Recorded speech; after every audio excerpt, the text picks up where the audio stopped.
Hello and welcome everyone to the ISCA ButtKicker Cup and Super Cup series here as we present the ButtKicker 200 at Daytona. This is going to be a riot of a race. As always, I am joined in the booth by my partner in crime, Mr. Big Al. How are you doing?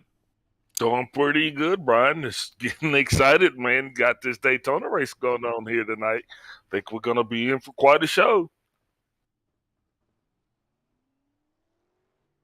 That we will be. I mean, you can see that warm up is almost over here. Just 30 seconds left here, and we till we get ready to qualify.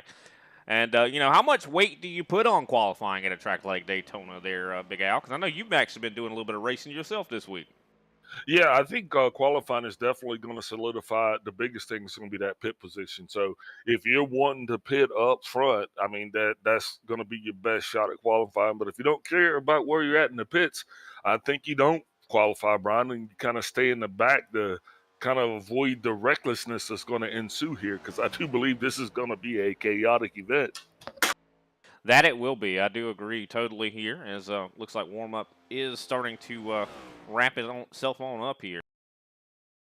And looking at the track facts, or I should say race facts here for tonight's race, is this is the ButtKicker 200 miles, 80 laps. Not the longest race, but I think it's going to be an eternity for some of the drivers down there on the racetrack, especially if they are involved in some accidents or just, this is just a stressful race. I think that those guys down there are going to be having fun. One, but if tell you what, if you got some, if your nerves are already shot coming into this thing, it's not going to do anything to help you there.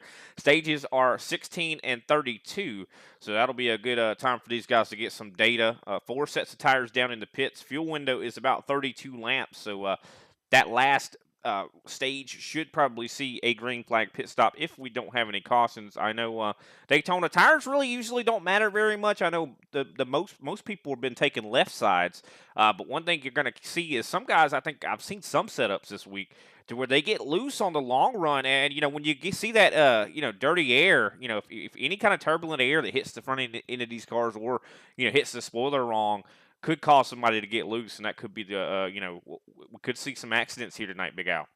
Yeah, definitely dirty air is going to be a big part of what these drivers are going to have to contend with. This is a different package that they saw when we were initially here earlier at the beginning of the season. And not to mention the fact that this is a night race, kind of like that old Houdini song, the freaks come out at night. So I think we're probably going to be in for a little bit of a spectacle. Oh, we definitely are. I think that surprised we don't have more guys. We saw. I do believe just a couple weeks ago we saw our highest number of drivers competing in a race, which was like 35 drivers, almost a full field. Tonight it looks like we have 25, 26, somewhere in there. So kind of surprising that we're not seeing. More drivers here at Daytona. Usually that's what, like you said, the freaks come out at night. But I'll tell you what, this is definitely a strong, star-studded field here. The strength of field is, I do believe, actually 3,500 here. So I think all the top players here in ISCA are here tonight, Big Al. Yeah, absolutely, Brian. And we are wrapping up this season right here too. So that might be a reason why we don't see a couple guys out. I believe the playoffs do start next week. What's going on with those point standings? Well, we'll go ahead and discuss them right now. Looking at the Cup Series standings, Slayton Hoffman with 3 wins at the top of the board. Matt DeCiani with 1. He's second. Jeffrey Souza with 1 win. He's third. JC Nobrega sitting in 4th place. Mark Pageant in 5th. 6th, Danilho Coelho. 7th place, Lucas Abreu. 8th place, Chris Johnson. 9th place, Josh Schaffner. And rounding out our top 10 here, Carl Dodson. So definitely going to be, those guys going to be trying to get themselves a good finish here tonight, I am sure. Taking a look at the a little bit more of the longer season standings here, the Super Cups season here is Clayton Hoffman. He's got 7 wins, more than everybody almost even combined here. I mean, he's definitely got double the next guy here, Jeffrey Souza, who sits in second with 3 wins. Definitely not a bad, season here for Jeffrey Souza. He's right there in the championship hunt. Matt DeCiani sitting right now in 3rd place. 4th place, Mark Pageant. 5th place, Josh Schaffner. 6th place, Al Kozlowski. 7th place, Chris Johnson. 8th place, Wayne Grossi. 9th place, Greg Wachinski. 10th place, Kenny Powell. Looking a little bit further down in the points order for the Super Cup Series standings here, Mark Sanchez, I should say, in 11th position. 12th, Randy Drumhiller. 13th, Paul Olson. Andrew Griesbaum, who definitely did not have the best week there at Watkins Glen. He's sitting in 14th. Robert Pattengale, he's in 15th. Andrew Layton, 16th. Darren Mullins, he's sitting on the outside in 17th right now. As it looked like qualifying is starting to wrap up here. Why don't we go ahead and take that step away and give some attention here to our nation's national anthem, Big Al. Absolutely, Brian.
The night time is the right time. Remember what I told all my drivers? Reach up there and pull those belts tight one more time. Drivers, start your engines!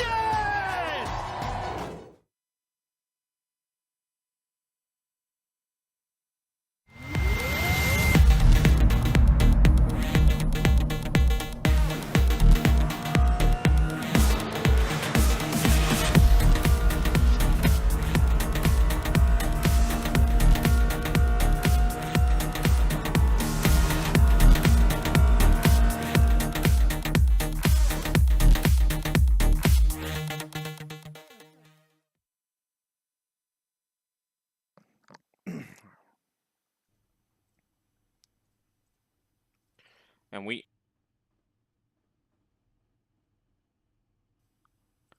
we are back. Sorry about that. I had a little bit of a mistake there on my mic here, but we are back here, ready to get this grid underway here. I do believe everybody raring to go to tackle this 2.5-mile Daytona. I mean, this is going to be a fun race. Clayton Hoffman on the pole here with definitely a very quick lap time. Brian Johnson is going to be starting outside pole. Third place is going to be Randy Drumhiller. Fourth place, Matt DeCiani. Fifth place, Chris Johnson. Derek Heitman going to be starting in sixth. Seventh place, J.C. Nobrega. Carl Dodson going to be starting in eighth place. Ninth place, Lucas Abreu. And rounding out our top 10 here, Gregory Wachinski. Yep, that's going to put Mark Sanchez in 11th, and he's got Daniel Coelho, beside him in 12th. Al Kaslowski, 13th, with Kenny Powell, his teammate, in 14th. Wayne Grassi starts in 15th with Thomas O'Hara in 16th. Jeffrey Souza starting in 17th with John Mullins on his outside. Andrew Griesbaum now coming in 19th with Don Avery on his shoulder in 20th. 21st going to be Paul Olson. Greg Bartlett going to be in 22nd. Derek Jacobs, 23rd. Andrew Layton starting 24th. And I do believe that rounds out our 24-car field. So definitely am surprised it's not as many here tonight. But I think that even with 24 cars, this is going to be quite an exciting race. I mean, it's all going to be, I think, come down to teams and also how you pit. Yeah, absolutely. And the big thing is we can still take out at least half these cars with one turn, though. So keep that in mind as well. Oh, no, you're 100% correct. I mean, we could see this all just descend into chaos. We've seen it before, especially at these plate tracks. All it takes is one little mistake, one little bump that's not quite square. Could see some guys, going around. Also, one of the major rules I think these guys are going to have to definitely try to mind is don't push the pusher. And I think that's one thing that a lot of guys make that mistake, that they can't see in front of the car that they're pushing. So they don't know that if they're connected to a car that's right in front of them. And that's one of the big things, too, is visibility at this track. Wouldn't you say, Big Al? Yeah, definitely. And with this new aero package, they're actually able to make contact. So, and these cars are getting, I mean, the runs they're getting are tremendous, and you'll watch that. So I think it's going to be a big game if these guys are going to be able to control that run and not actually make contact with that pushing car, because, you know, that's going to be a significant source of tension here throughout this race, Brian. Very much will be. Even look, I know during the race we'll kind of look in through some of the cockpit cameras just to kind of show you how much visibility these guys are going to be lacking. But definitely going to be something these guys are going to have to be really careful. The air is very turbulent with these race cars. You got that diffuser there that breaks up a lot of that air and sends it right over the cars behind. So could we see that definitely play an effect here? We've seen. I know a lot of guys I've talked to have already been racing this this next gen here at Daytona, and they definitely have said it's been quite a race of chaos. That's for sure. As we have the pace car lights out. Yeah, it is. It's just a fun car to drive, though. It's going to get really sporty. And the key is we're going to be watching these guys, too, to see if they're going to be actually trying to break that side draft as well. Now, that outside line has actually been the faster line, so we're just going to have to see if these guys are going to be able to make it work or not. And also, it's going to be interesting to see how long they wait before they get grouped up and try to make an attack. It's like you said, the lights are off on the pace car. He should be getting out the way here pretty soon, Brian, and we'll be actually going racing here for the first time under the nights here at Daytona Super Speedway. That outside ambient air temperature 72 degrees, track temperature 73 degrees, winds out of the east at 6 miles an hour. I think this is going to be a great race for us. Very much will be here as we're now on the front stretch. Pace cars getting ready to dip down pit road, and there's going to be two frames of minds, I think, between all these drivers. Take it easy or drive really hard. But here we go, the green flag out, side by side for the lead already. Definitely a good restart there for both the top row. You see DeCiani, he's going to be drafting up here to the 4, try to give him some good bumps here. Kind of the top line somewhat disorganized. There are 5 cars up there. I think that might be all you need, though, Big Al. Look at that. Brian Johnson out to the lead. Yeah, but Brian Johnson did abandon that top line. They were actually able to get a solid restart, which allowed them to get populated and situated a lot faster than the bottom line. But the bottom line now starting to form up, Brian, and I think it's going to be the faster of the two right now. Yeah, one thing about it, Brian Johnson ditching that top line, those guys up there are going to remember that. That's one thing, when it comes to plate racing, I think is important. You got to try to make friends out here, and when you ditch guys, it doesn't make you too popular amongst the other drivers out there. But you definitely got to find your dancing partner, try to, be able to work with them, and hopefully in preparation for this race, you did kind of find your dancing partner. Try to figure out who you like to work with, who you're comfortable pushing, because it's definitely going to come down to that. I mean, if you're behind someone that's not holding a great line, it could definitely kill your momentum and make it hard to push that guy. Yeah, and speaking of pushing, the 76 of Derek Heitman is definitely tucked in behind the one of Matt DeCiani. These two have become a duo as that top line is all but non-existent now, as we're now 2 laps into this thing. And one thing about it that we saw in previous incarnations of this next-gen car at Daytona, it was a lot more single-file racing. I think they've done wonders when it comes to making this thing a little bit more realistic, because you could see only 3 cars be able to still make some runs, as you can see they're doing it right now. Oh, Wachinski almost comes up into the one of DeCiani there. But side by side here, I do believe for 7th place right now, as those guys are trying to make something happen.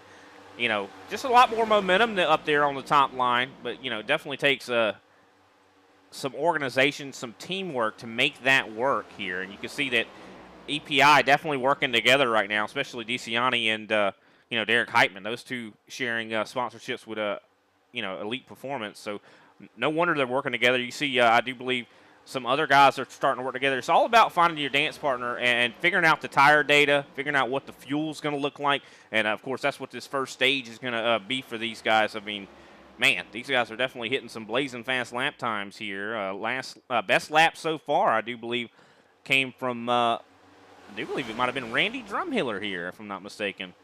Yeah, the guys that are in the back are probably going to be fastest, but just like that, that top line is starting to formulate as you got Mark Sanchez up top behind Derek Heitman. He has now got his teammate from G&G, Kenny Powell, and who is dragging Wayne Grasse and his compartment, his compadre, the 64, John Mullins. Yeah, and we saw, Wayne Grossi practicing a lot with these G&G guys during practice, and even though you might not be on the same team, you could definitely try to find someone you like working with. And we know Grossi is very good at these kind of plate races here, and so I expect him to definitely be in the mentioning. I mean, and one thing about it, this is a huge chance for everybody in the field that hasn't gotten a win yet this season. This could be a huge opportunity here because, I mean, you don't necessarily, have to be, the best driver, or you do have to make, it's more about decision making, wouldn't you say, Big Al, here? Well, yeah, it's about being at the right place at the right time because it just takes but a split second for this thing to go completely south on you. So you want your driver out there making good decisions. You want him thinking with his head, trying to keep himself out of those positions where he's boxed in and he's not going to be able to find anywhere to go. As the 76 of Heitman now is pushing the 1 of Matt DeCiani to the lead. He's just pulling up beside the 4 of Brian Johnson now, and finally that top line is congregated, and I think they're going to be ready to battle. Yeah, definitely looks like they are very much ready to battle. We've kind of had a little bit of a split here between the packs. I do believe that backpack leading that is Carl Dodson. And 15th, I think that they're trying to play it a little bit safe here. As long as they don't lose a lap, they're going to be just fine because, I mean, we're going to see a stage caution coming out on, I do believe, in just a little bit. And the key thing for these guys is just, they've already lost that lead pack draft. They just got to, if they get in single file and actually put the hammer down, they'll be okay. They just can't get caught up racing each other back there because I do believe the guys are going to have to put the hammer down here on this next lap. If you're going to have any shot halfway through this stage, I think it's going to be about the time where guys are going to be getting ready to kind of figure out what they're going to do, but I don't expect to see anybody make any moves until that white flag is out. Yeah, 100%. That is usually the time to make the moves, probably coming out of 4. I don't know. We'll have to see if anybody's trying to get as many stage points as they can. I know those are very important, especially we're coming to the close here of the Cup season. So I know these guys are definitely going to be trying to get as many points as they can to just kind of set themselves apart. Yeah, absolutely. And these guys are just right now, they're all doing exactly what they need to do. Everybody is playing follow the leader. Nobody is really getting overly zealous. No one seems to be trying to take it 3 wide yet. And I think that's going to play out in everybody's favor because the more cars that we can actually keep in this pack here, to the end of this thing, the more exciting it's definitely going to be for us. You see the bottom line kind of surging ahead again here. I mean, it's very easy for that top line to become disorganized. You see guys that just ditch it and decide to go back down to the bottom. But still, they're holding strong up there. DeCiani and Derek Heitman, they are committed to running that top line. And you're going to see guys like that. They're just going to be up there all day long. Yeah, they have also got the 31 of Sanchez and his teammate, the 7 of Grossi, that are committed to the high line as well. So these guys are all, I think, going to be up there. And I think they're just chilling right now. I think it's just going to be just a moment here where you're actually going to see them kind of put the hammer down and actually run up on that bottom line again. I just don't think they want to show their hand just yet, if you will. No, definitely not. I don't know. It looks like they're starting to get another run here again. Just 4 cars up on the top versus a whole host of other ones here. Now they're side by side with Clayton Hoffman, our pole sitter. But so far, so good for Brian Johnson. He's been the Pied Piper. He's been sticking down there on the bottom. I think that once we get closer and closer to the end of these stages and the end of the race, we might see some guys try to control the lanes. We've seen that before, to where someone will go, pop between both lanes, give one a run, and then pop back down to the other one to kind of keep them side by side behind them. Yeah, that's definitely going to happen. As you see, the 44 of Randy Drumhiller, he usually gets a big gap between him and the 92 of Hoffman, and that's what's allowing that outside line to get such a run. That bottom line not keeping it as tight as they need to right now, and I think that's actually causing them to lose a little bit of track position to those boys up top. Yeah, looks like definitely some more side-by-side battling here. I mean, been fairly calm, though. Oh, a little bit of a bump there from Derek Heitman sends the one up the racetrack a little bit there, but they're able to keep it together. Yeah, Heitman definitely got sucked right into the back of DeCiani, and I think it surprised both of them. But, hey, thankfully, DeCiani able to keep that one elite Ford or Chevy intact and no issues there proceed. Yeah, that's one thing about these. The different makes of these race cars, too, definitely play a role when it comes to, how maybe just if the front end's a little bit more square like those Fords are, I think they have a little bit better time pushing. You see the Chevys and the Toyotas a little bit more rounded on the front. That makes it a little bit harder to push, wouldn't you say, Big Al? Yeah, definitely. I heard one of the NASCAR drivers kind of explain it best. He says it's almost like pushing a marble with a marble. That's the way the kind of round of that front end is on that round of the back end. And also, when you get close to those guys like that, you're really kind of sucking that diffuser air, because that does definitely have an effect on the draft. We didn't have that on that Gen 6 car. So, but these guys, man, they're making it look easy down there, Brian. No, they definitely are. I mean, it seems like everybody's been taking it really easy. No one's really been pushing the issue. No 3 wide yet, which is surprising. I mean, I know that a lot of these guys definitely have the talent and skill to hold it 3 wide here at a track like this. I mean, we've seen it at other tracks a lot easier than we've seen it so far tonight, but I'm sure we will end up seeing it. As I do believe now we have 4 laps to go here in the stage.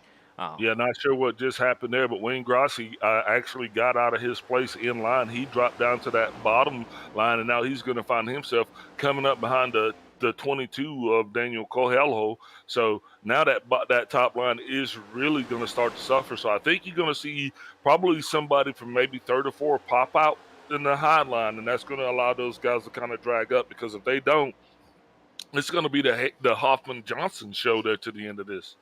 Well, you got to keep in mind, too, I mean, by the end of this stage, could we see someone try to, make a move, such as a Clayton Hoffman or even, Randy Drumhiller?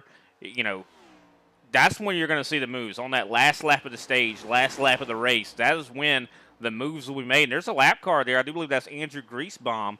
He's getting ready to go a lap down, I should say. Yeah, that's just unfortunate for him, but you know what? The end of the stage is right around the corner. So as long as the field can navigate by him without creating too treacherous of a 3 wide condition, I think it'll be just fine. But it's all going to be about when they catch him and how they pass him. Yeah, it's all going to depend on what he does, too. It's definitely in his hands in a lot of ways. If he, maybe makes it a little bit more trouble. But it looks like Andrew Griesbaum looks like he's going to go right to the top of the track. Hopefully these guys are able to navigate around him, and he'll be able to fall right in line and probably get some draft here. He should be the lucky dog once we have this caution coming up here in just a couple laps. And it looks like they do successfully navigate around Griesbaum. Now, I think, like you said, I think you hit the nail on the head. Now we're coming up. It'll be 2 laps to go here next time around. Then what's going to happen then is you're going to see probably Randy Drumhiller is where I'm going to guess is going to come. He is going to have to get out top to slow Hoffman down and give himself a position to actually overtake DeCiani, as he is now getting that push from Dietman, and they are rolling down the backstretch. Yeah, next time they cross the line, we will have the white flag waving here for the stage. So if anybody's going to be able to generate a run, now's the time to do it. You see DeCiani and Derek Heitman still desperate to make that happen up there on the top side. They do have some new joiners went up there. I do believe Lucas Abreu has moved up to the top. Kenny Powell also bringing up the rear of that train, but once again, this is going to be time. If these guys keep allowing the Ford and the 92 to pull away, they're going to have to do something to stop that run. And everybody starts to shuffle as the 22 gets a little bit out of sorts there. That causes a huge checkup on the bottom row, but they're actually able to maintain trying to get back in line. The top row definitely stifled. No side drafting going on there. And these guys are struggling to try to get that run to come up alongside of the bottom line. Yeah, it looks like that bottom line's definitely going to have the speed it needs. But look at that, making a move, Chris Johnson. JC Nobrega goes with him, and then Johnson hangs him out to dry. What? I mean, man, And now you we'll know tell you that why. the 12's going to remember that. It's just too soon. It's just not quite time to do that just yet. You're going to have to make that move coming out of turn 4. Is that top line not existent at all here as the bottom line is continuing to make its way down that track. Now you see the 44 is fanning out. Caution is out on the racetrack. Caution is out. Caution is out for the end of the stage. Surprised it didn't come out sooner, to be honest with you. But Brian Johnson, your Stage 1 winner. Clayton Hoffman in second place. Randy Drumhiller in third. Fourth place, Chris Johnson. Fifth place, Danilo Coelho. Sixth place, JC Nobrega. Seventh, Matt DeCiani. Eighth place, Wayne Grassi. Ninth, Derek Heitman. 10th, Greg Wachinski. So that is going to be your top 10 points-paying positions here for the stage. Excuse me. So to pit or not to pit, Brian? That's the question. I say don't pit. If the fuel running, if that's correct, 32 laps, and these guys are going to be out here pacing, not really burning as much fuel here, I'd say the real thing to do would be to not pit here because track position is going to be key. Andrew Griesbach's got to be glad that he's got the lucky dog and no one else is a lap down either because otherwise they probably are not going to get that lap back. I mean, tires are important here when it comes to getting off of pit road, but when you're actually on the racing surface itself, it doesn't seem like it matters too much. Unless you're in a setup that maybe is burning the tire up a little bit more, then maybe I could, argue going down. I just don't think that's a good call right here. I'm coming down. If I'm fifth place or back, I'm coming down, and we're topping off with fuel. Well, I mean, that's an interesting reason. What would be your reasoning for doing that if you're going to be pitting on 32 anyway? Well, because we won't have to take as much, so we'll actually be able to come out at the end of stage 2 with better track position going into the third and final stage. So you're taking a technique that we've seen at the road course and applying it here. That's interesting. It could work. Looks like the whole field is taking a page out of Big Al's playbook. Apparently so. I was completely off. I thought these guys would be wanting to protect that track position. Now, this could be an opportunity for someone that stays out, though, to get some stage points here. No one stayed out. Greasebomb is the only one, and that's because he is going to be the lucky dog. Well, that is just interesting for sure as we see everybody on pit road. Clayton Hoffman, I do believe, took a very short stop there, able to win the race off. Brian Johnson lost a couple positions there on the exit of pit road. I do believe he did manage to beat JC Nobrega out. But let's go ahead and grab him up and talk to our Stage 1 winner. What do you think? He's in the booth. Brian Johnson, definitely very quick out there. You were the Pied Piper in a lot of ways for that first stage, able to keep control of everybody behind you. How are you feeling? The car must be feeling good. Yeah, it feels pretty good. Feels good in clean air. It's fast, stable. Really helps to have a good pusher behind me too. Clayton was doing a fantastic job to keep us out front there. Now, were you worried at all that maybe someone would kind of hang you out to dry there on that last lap? It didn't seem like Clayton decided to do that. No, right now we're just trying to click off laps. So looks like I'm gonna be starting right behind him this time. So see if I can repay the favor. Well, we definitely hope you can. I know it's been some exciting racing there. We've seen the top line be able to get side by side with you guys. Are you worried that they're going to be a little bit more organized this go around? Yeah, I don't know. It's hard to say. They try to get that top line going, but it just didn't have any speed up there. Once they got to the front, they fell off pretty quickly. We were able to take control there, but yeah, we'll see. Now, would you go up there if the chance presented itself? Later on in the race, I'll stick towards the bottom. It's still daylight, so we'll click off some laps, play it safe, stay on the bottom. Maybe last stage we'll work the top a little bit. All right. Well, we definitely wish you the best of luck, and we give a little mini shout out tonight after your first your Stage 1 win. Yeah, shout out to ButtKicker, shout out to G&G, and also Southern Spiral Pipe. All right, man. Well, we definitely appreciate your time. We'll see you. Hopefully, we'll get to talk to you at the end of this thing. Thanks, guys. That was Brian Johnson, our Stage 1 winner. Now finds himself sitting in third place. Pace car lights are out. We're getting ready to get this thing back underway, and definitely a quick turnaround there, Big Al. Yeah, definitely. And you know, I do believe those guys all made the right call because now they don't have to spend as much time down pit road because, like you said, track position is key. So I think you're going to maximize the amount of time that you can so you can just throw as much gas in that bad boy so that way you can actually dictate your future a little bit more once you get into that third stage. 100%. Looking at this here, I'm just taking a look at the pit times for these drivers. Clayton Hoffman, 7 seconds in the box. Chris Johnson, you know, he only spent, I do believe, 8.2. So a little bit different calls here. We see, you know, JC Nobrega, 7.85. You know, that's indicative that those guys probably did not take tires, just took fuel only, or maybe lefts or rights only.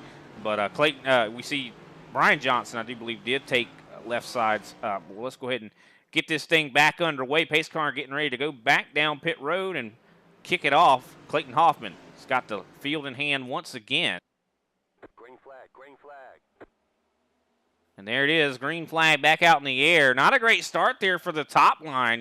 You see Brian Johnson doing exactly what he said he was going to do. He's going to pull or push Clayton Hoffman here. Looks like Chris Johnson gets down below with his brother Brian. This could be a huge move, getting the Johnson brothers together, Big Al. Yeah, and you can actually see that the racing team of the Brazilians, they are actually now together. That's going to be the 12 of Nobrega, the Rabbit Coelho, and Lucas Abreu. They're going to be up on that top line together, joined up. They got Heitman behind them, as well as Greg Wachinski. So it's going to be interesting to see how long these guys stay up top and if they're actually going to get any more success than the previous group. You know, it was very interesting. We discussed it before we started the broadcast here. We talked about, you know, we saw a lot of guys out there practicing their strategies. One group we didn't see practicing their strategies was JC Nobrega, Danilo, and, you know, Lucas there.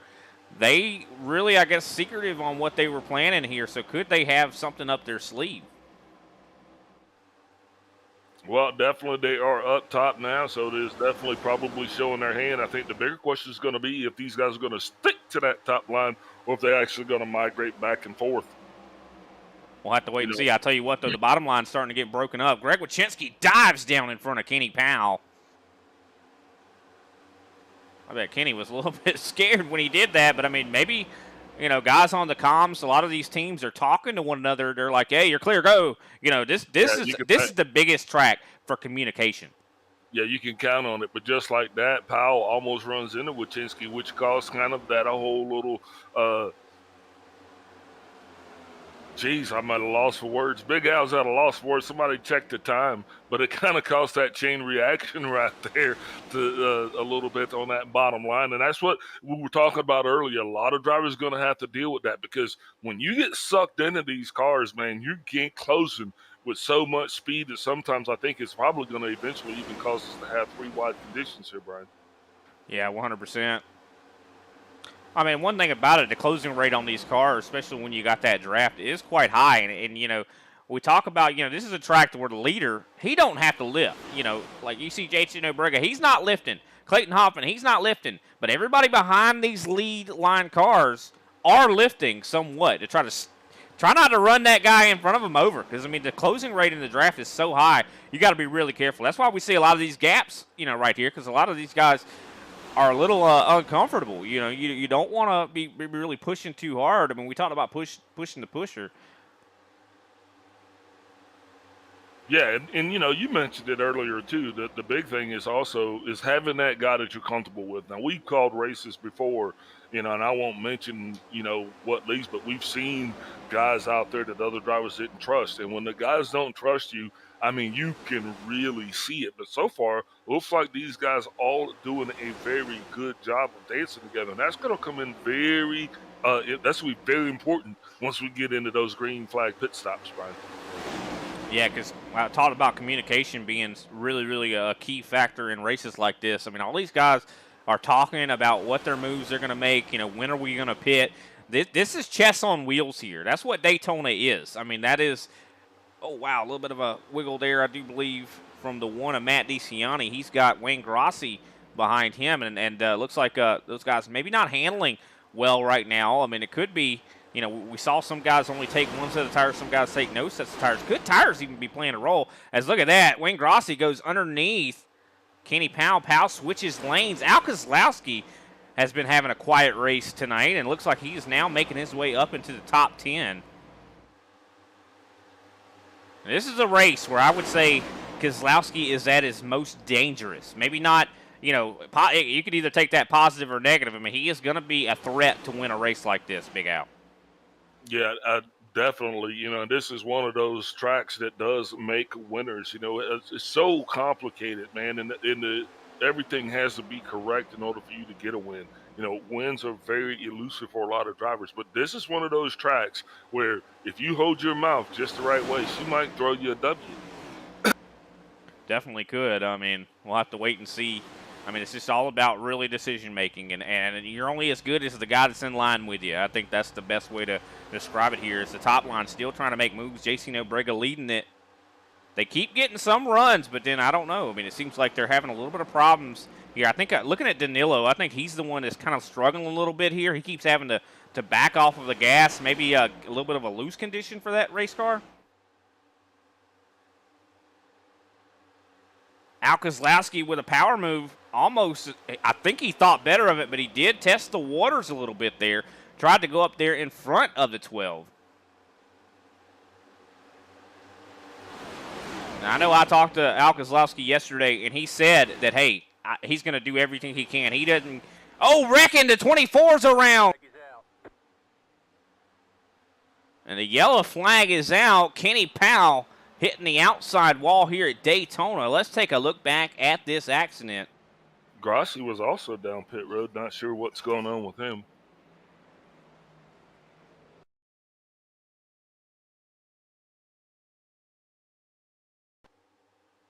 Ooh, little 3 wide action there. Take a look at this from a little bit of a different vantage point. You see Wayne Grossi on the bottom there, Kenny Powell in the middle. Oh, that's exact. Oh, wow. That is a lot of damage to that 24. The 5 also involved in that. So took out a couple of his, at least one of his G&G teammates. Not sure. And the 7, depending on if he got slowed down or not, he is definitely probably going to have at least one black flag. Oh, and look at that. I think the 7 just a little bit came up. Yeah, he probably was not able to slow that car down. He's going to have a speeding penalty for sure. But unfortunate incident there. Going to shorten this stage up.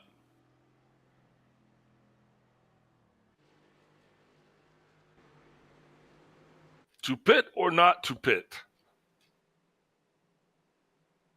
It seems like the answer is to pit because everybody is filing down except for Randy Drumhiller. Probably going to be fueling up, and I'm wondering. I don't think this is going to be the stage end. I think we might have a little bit of a race. Yeah, we should have a green-white shootout here for the end of the stage.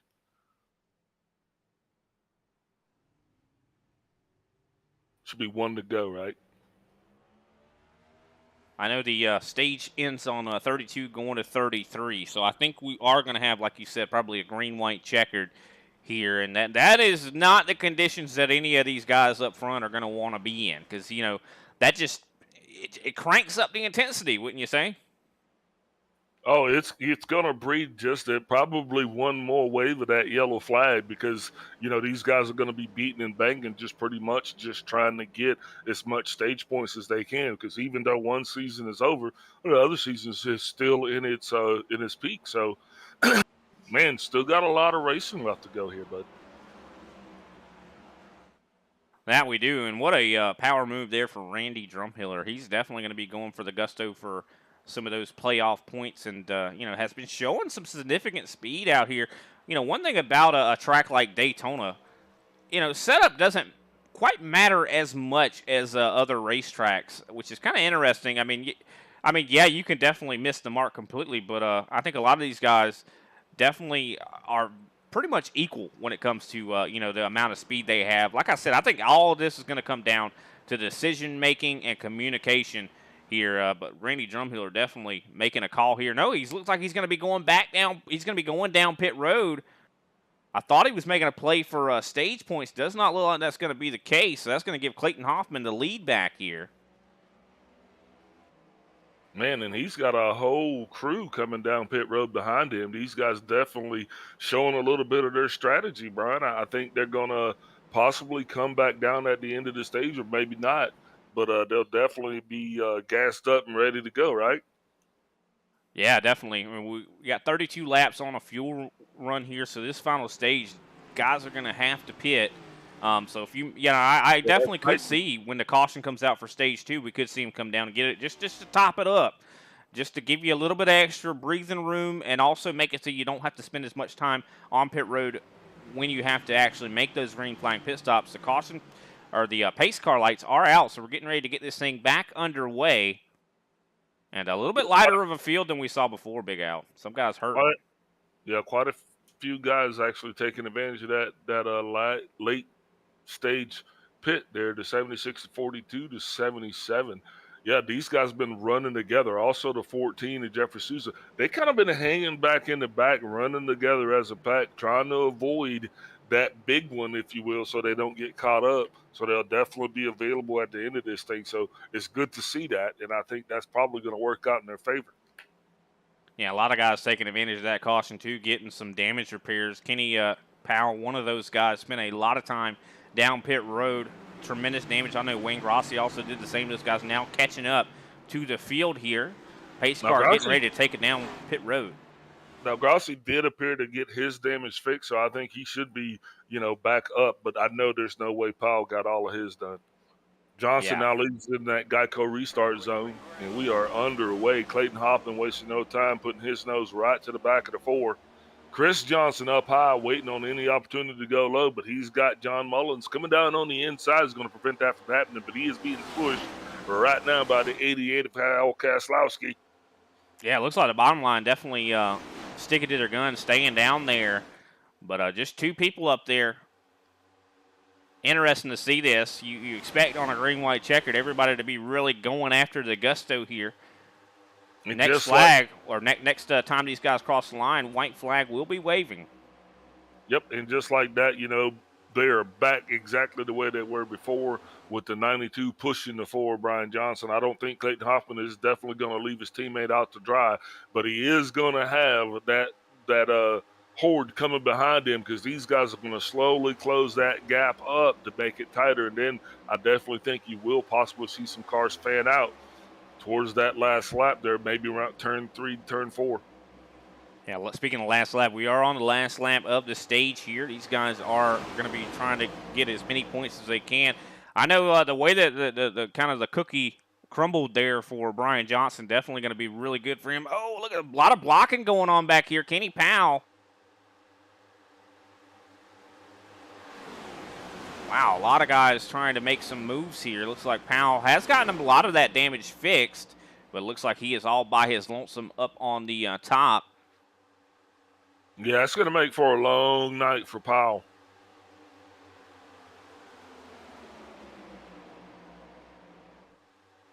But it does look like Brian Johnson is going to be your stage 2 winner. Caution should be coming out here anytime. Clayton Hoffman right there behind him. You see Derek Heitman and Al Kozlowski working together. That's a duo I did not expect to see working together, Big Al. Yeah, I don't know if they're working together or if they're just following one another right now. But that stage caution should be coming out at any moment here. Yeah, I do believe we're having maybe a little difficulty with that stage caution, because it should have already came out here. Looks like we're going to be going to 34. I'm sure someone's going to be able to, maybe an admin or something could throw that caution. Is they're going to, complete an extra lap here. So something definitely going wrong here with the, there it is. Now the caution's out. So that's going to be interesting. I mean, I know that's, just one extra lap, but that could change the end of this race here, Big Al. I mean, that could be maybe not much of a change, but it could definitely, that butterfly effect is definitely something at Daytona. But it looks like that is going to complete stage 2 here. Brian Johnson, your stage 2 winner. Clayton Hoffman finishes second. Al Kozlowski worked his way up to third there at the last minute. Great job to him. John Mullins fourth. Derek Heitman in fifth. JC Nobrega sixth. Seventh place Chris Johnson. Eighth place Danilo Coelho. Ninth place Jeffrey Souza. Haven't seen him in the top 10 all day. Looks like he has now made his presence known. 10th place Lucas Abreu. Those are the top 10 positions here, and those will be our points-paying positions. Let's take a brief step away. We'll come back, and you know what? Who do you think we want to talk to? Let's talk to Al Kozlowski. How about it, Big Al? Yeah, sure.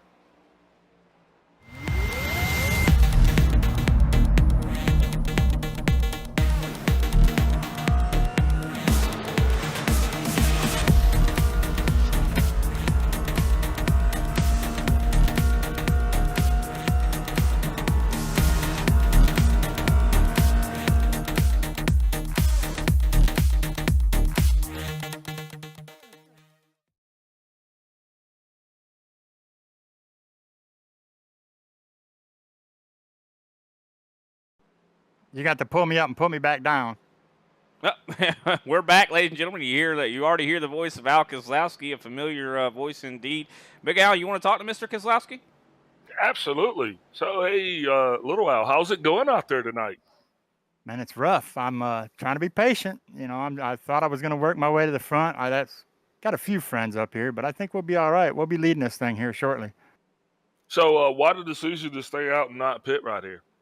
I think I'm going to ride and pit with everybody else. I don't know if I want to, but we'll do it anyways. It's a field mileage thing at this point. We got a bunch of good racers here, so I don't think there's going to be any cautions. So I think what their idea right now is to take full thing of fuel and then less when we pit here, probably around lap 60 maybe. So you guys are going to go to lap 60. That's going to be your strategy. Interesting. So how the lines working out there? Is any line faster than the other? Do you think you actually going to have the speed to make that top line work, or are you not committed to either line? I'm committed to whoever's fast, you know, and that's where I'm going to be. So we're just going to try to make the smart moves because we got a lot of these guys that they're not leaving that middle lane open, you know, so you can take this thing 3 wide, which I want to do so bad, but I have to be patient because they're pinching. High line's pinching the low line and vice versa, so you can't stick yourself in there. I need that middle lane because I can get a good pull off that middle lane and take and get positions, but we'll work with what we got. I mean, obviously these guys just took fuel only here, so I'm going to move back probably to about 10th position, but I started this thing out, 18th or something like that, and moved myself up into third that time, and I'll just keep patiently moving forward. So what about the side draft? Is it actually a thing, or is it non-existent out there tonight? Well, just watch and see the magic, baby. All right. Hey, appreciate you and congratulations for running so well here. Before we let you go, you want to give a mini shout out here? Yeah, I want to thank everybody that's racing tonight and you guys for commentating this. You guys always do a great job, and you don't have any idea how much we appreciate you. And Speedway Angels, and I hope I speak to you guys here in about another 44 laps. Roger that. Good luck to you, sir, and hopefully see you soon. Thanks, guys. That was Mr. Al Kozlowski. Definitely has definitely fine performance here. Unfortunately, like you said, though, he has lost a lot of positions. He's actually going to be restarting pretty far back here in the pack. But like you said before, shouldn't be too hard for him to capitalize and get back up there. Right now, Jeffrey Souza in the lead. So we saw a little bit of some strategy calls here, guys staying out. Yeah, so halfway through this thing, looks like that's going to put us about lap 52. So that would be when that fuel window were to open. Well, that around lap 50, I guess. Or 54, I should say, sorry. So be interested to see how this works out. A lot of these guys going to be wanting to pit together. A lot of teams not going to want to be giving up that pit strategy. You know, they're going to want it to be a surprise because they're not going to want teams actually coming in there with them. So got some new guys up front here. We got Dodson up front along with Jeffrey Souza. These two taking the front row for the first time tonight, Brian. I think it's getting ready to get pretty exciting. Yeah, what's really interesting about this, Jeffrey Souza chose the top. Haven't seen a whole lot of guys doing that here tonight, and it looks like he might be the first here to try it. And see, we'll have to wait and see how it works out. I mean, I do believe Jeffrey Souza and Carl Dodson are teammates here, triad. So could see a little bit of cooperation, maybe with Souza letting him know when I'm going to go. Try to get these guys, single file. That's what definitely the real main goal is, to get these guys, to race with the guy you're comfortable with. Pace car going to be dipping down pit road. Green flag soon to be back out in the air as we start our final stage of the evening. And there it is, green flag. Souza jumping a little bit there. He's going to be able to slide right down in front of Carl Dodson. I think that was the plan all along, Big Al. Yeah, absolutely. Now they're just going to work their magic and try to take control of the pace of the race. Oh, DeCiani gets DeCiani. into the back of Mark Sanchez. Not good, but he's actually able to collect it. But look at the checkup and the effect it's going to have on that bottom row. Yeah, we were talking about, the butterfly effect. That was definitely it. DeCiani, I even think, caught a little bit of that apron. And the apron here at Daytona is a no-no in the corners. That is for sure. Oh, she will sling you right back up on the track, and not straight either. Looks like Mark Sanchez having a little bit of handling difficulties here. Is he having a hard time keeping it on the bottom lane? You see Clayton Hoffman up there on top. Looks like Sanchez makes the decision to go up there and try to lead this top lane. Now, interested, these guys up top are staying up there, and like Koslowski was saying, that middle lane is not being able to populate, so that's kind of restricting these guys to 2-wide racing, which, that's okay right now by me because, 3-wide racing is going to change the entire dynamic here. We've already seen a glimpse of 3-wide racing, and that kind of resulted in our first race caution of the night. Yeah, we have not seen the last of some 3-wide here. I mean, we heard Al Koslowski saying that, hey, he wants to go 3-wide, but a lot of these guys are trying to prevent it, like he said it, and but you could try all you want to try to prevent it. Later in this race, ain't nothing going to stop these guys from taking it there. Yeah, as Dodson had a big checkup there as he rode right up onto the back of the 14 of Souza. But just like that, look at the advantage that Hoffman is given to the 31 as he was actually able to push Sanchez all the way up to the front. Now, these lines are evenly matched now for the first time tonight, so I'm going to be interested to see if they can actually make that top line work as Souza gets just a little bit loose again there as he gets another shove from Dodson. Yeah, and I'm sure that top line definitely throwing a little bit of air down there to that bottom line. You see Mark Sanchez. He made a great decision when he decided to go up to the top. Clayton Hoffman has definitely been pushing him right along. And Sanchez, I don't believe we've ever seen Sanchez win. This could be the night for it. Of course, we still got a long way to go. Still, I do believe we just crossed the halfway mark as the top line surges ahead. Yeah, I'm always talking about these ingredients, right? Well, if you're making any kind of race stew or soup and you got Clayton Hoffman in the ingredients, well, that's just to make it a gourmet dish. So I don't think Sanchez could actually go wrong by jumping up there and letting Hoffman work with him.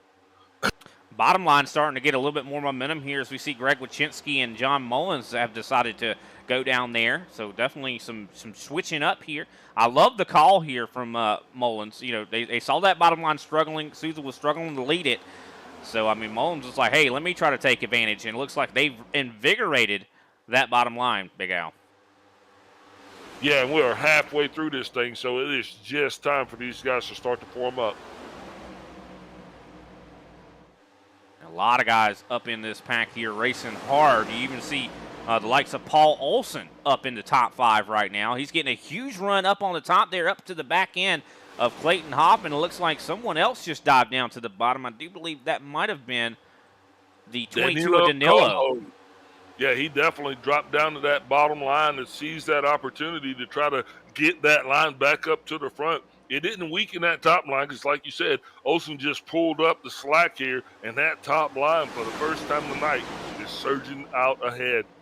Olsen's another one that, sometimes struggles at some of the tracks, but this is definitely where he should be at his best, and he is definitely doing exactly that. That 43 right up in the mix here could be definitely a threat for the victory here. As that top line is just getting a huge run. Mark Sanchez. There's Kozlowski taking it 3 wide. Sorry, Brian, but Kozlowski did what he said. He is taking it 3 wide. He has Souza on the inside and the 44 Drumhiller up top. No one is joining him, and they're leaving him out to dry. We've seen this happen a lot of times. Hopefully he'll get – oh, he's going to pull it back up, I think.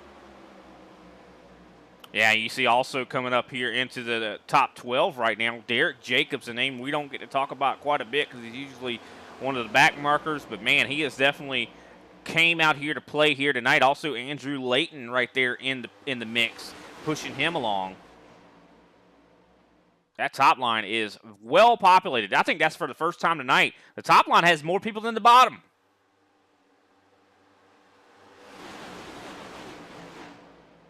Al Kozlowski definitely, he has got it in mind. I want to go through the middle.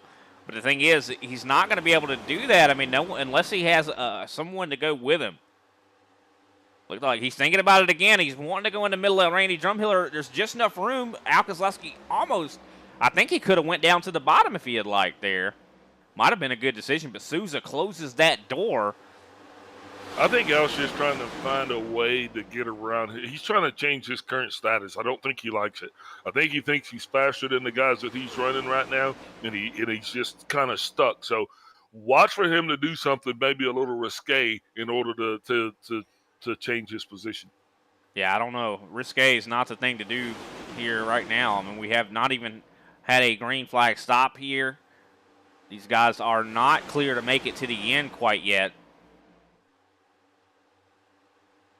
And one thing about it, when all these green flag stops and stuff happen, a lot of these guys are not going to want to be double file when they have to do them. Look at that. Paul Olson deciding to go down to the bottom. He slides right in front of the 22 of Danilo. Paul Olson's trying to go for the lead here.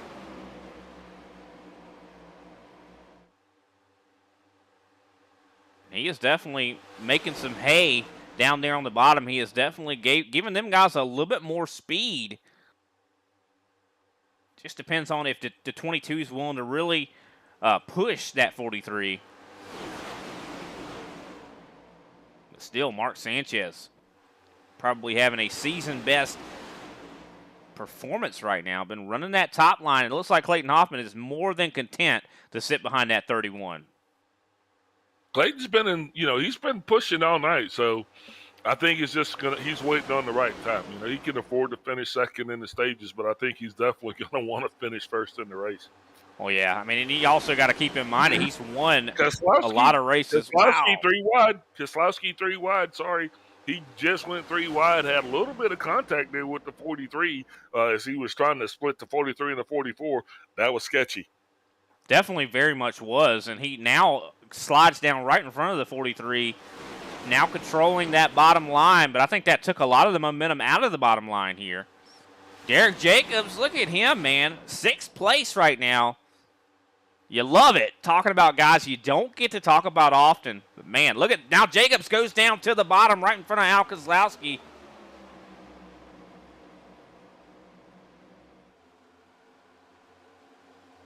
Brian, these guys are chomping at the bit to go 3 wide.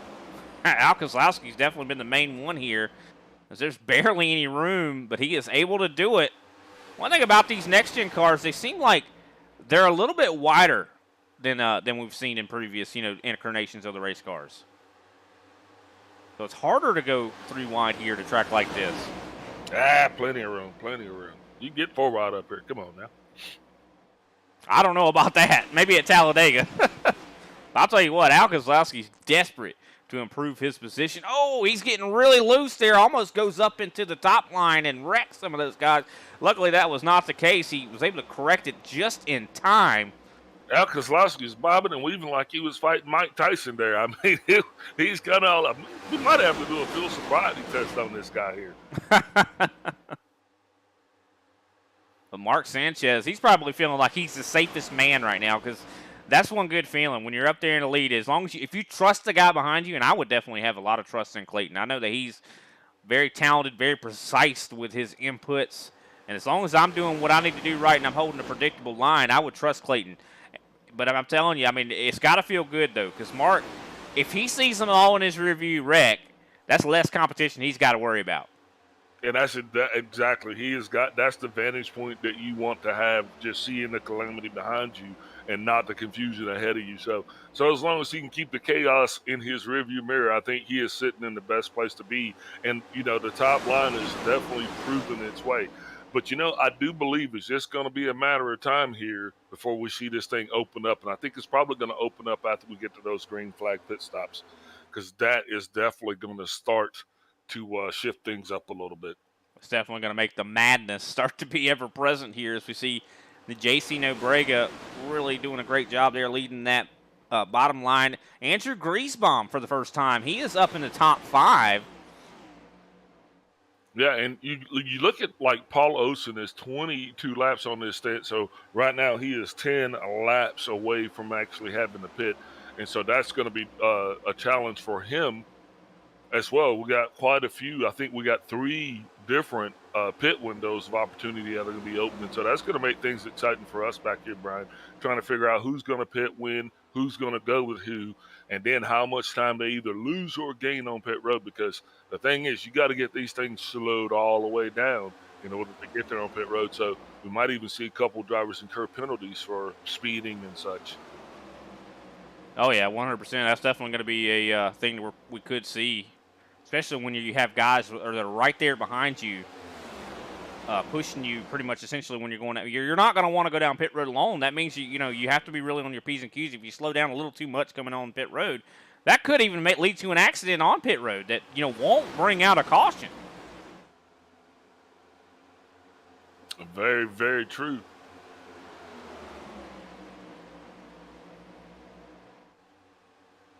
But some big battling starting here as the 12 getting some huge runs here.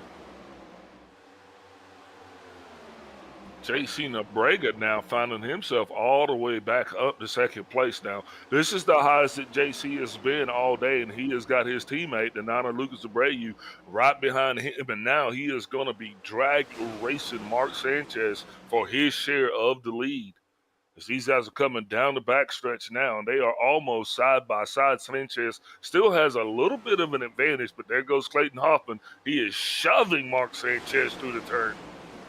Yeah, one thing about it, you can even see it on your screen there for a moment. Kenny Powell going to be going a lap down here shortly.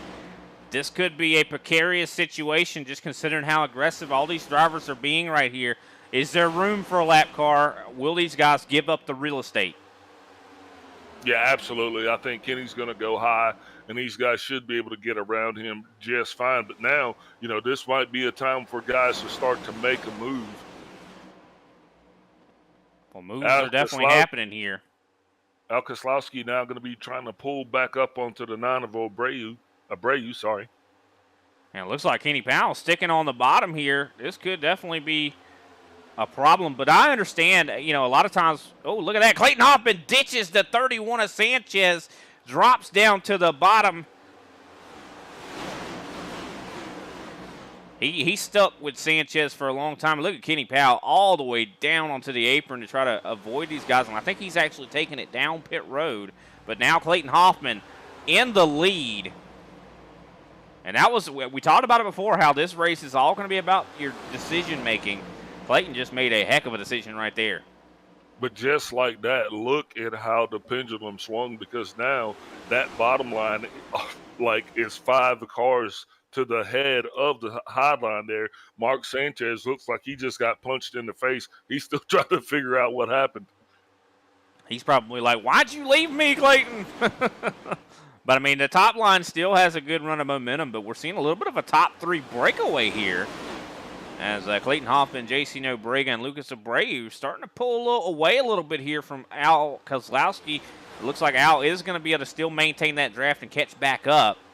I think Al's going to go high here. I think he's going to take his shot at leading that high line here. He's just going to wait on Sanchez to get up to him a little bit. What do you got? That definitely could be the call here. I don't know. I think a lot of these guys are gearing up for pit stops, wouldn't you say? Yeah, some of these guys are definitely going to have to be coming in for pit stops, so they are going to be within 5 of actually running out of Petro. Well, that definitely, these guys are going to be gearing up for that stop. We even heard Al Koslowski during his interview. Paul Olsen is going to be one of those guys, as he is currently 27 laps on his Oh, stage. there goes some guys. Here comes J.C. Nobrega, Lucas There's a Abreu. lot of guys. Hoffman was in that group as well. Yeah, Hoffman deciding to go down with him. I wonder if that was some communication over the radio between teams. Al Kozlowski's also down. We see Chris Johnson, Brian Johnson, both of those guys. Also Matt DeCiani and Greg Wachinski. So a big group of guys just went down. But Olsen hasn't pitted.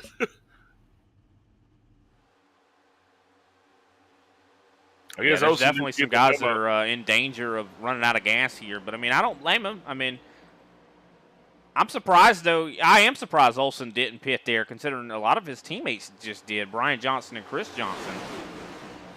I would want to stick with those guys, and you know, I don't know. I think that could be have been an error there for Paul. I guess, like I said, maybe he didn't get the memo that they were pitting, because that did seem like a surprise launch there, Brian. Well, new leader for the first time I think I've ever seen. Derek Jacobs leading the Daytona race here. Oh, Andrew Layton trying to give a little bit of a push there to 27.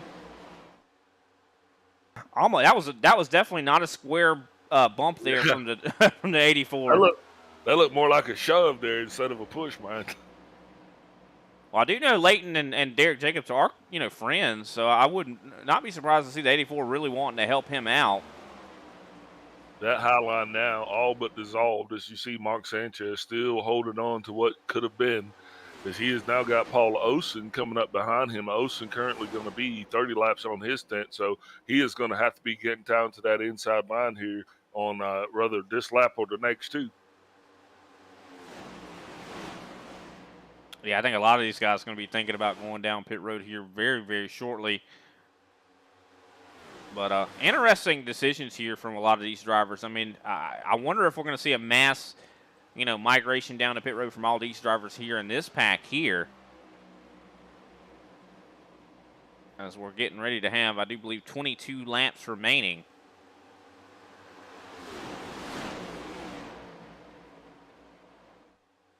What's the over-under on cautions, Brian? I do believe we've only had one based on an accident here. Don't you think we're due for at least one more? I'm sure we are, but I don't think it's going to come right now, just considering these guys seem like they're fairly tame up front right now. But I'll tell you what, once these green flag pit stops occur, that is when there is quite a bit of a chance for that to happen.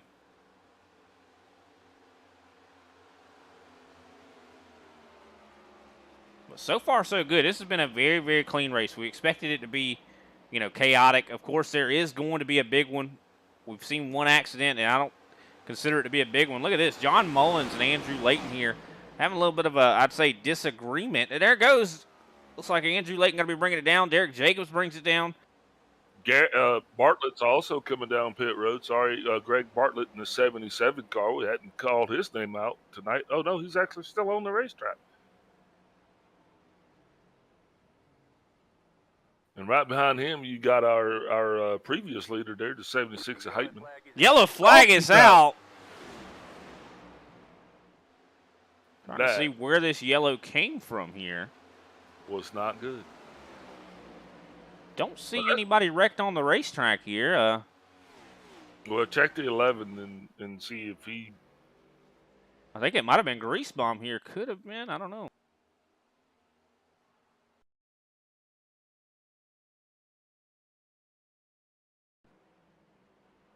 No, I'm sorry. He was just actually coming off of pit road. The 11, you think? Yeah, check the 11.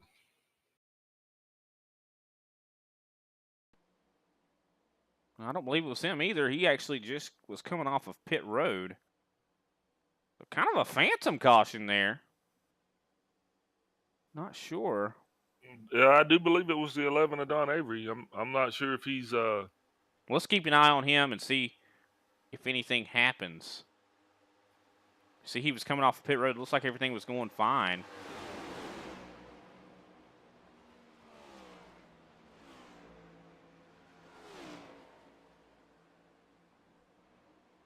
Yep, I think you're right. He lost it off of pit road. Huge hit on the outside wall. That toe link is probably broken now. Yep, definitely is. And that was the cause of your caution. Luckily, no one ever got into him.